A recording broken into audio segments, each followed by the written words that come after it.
Mao ni ang ako ang gitanom nga bullheads or corm ang tawag nila sa uban.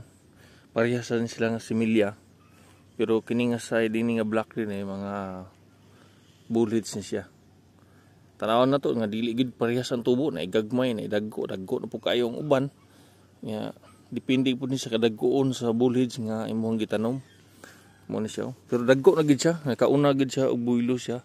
3 months na siya karon. Atong tanawon ang kumpara aning kiniyo. Tissue man ni siya. Nga gitanom, dungan gid siya kayo. Dungan siya og tubo. O kumpara sa bullheads nga dress picas nga wa magdungan. Ay dagko na gid siya kayo. Nantanon ko ni katong mga dagko nga mga corm. Nindot dito mga dagko nga bullheads ang itanom. Bugat lang siya kuton pero paspas kay siya mo tubo.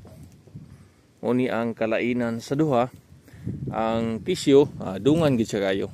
Dungan siya kayo tubo.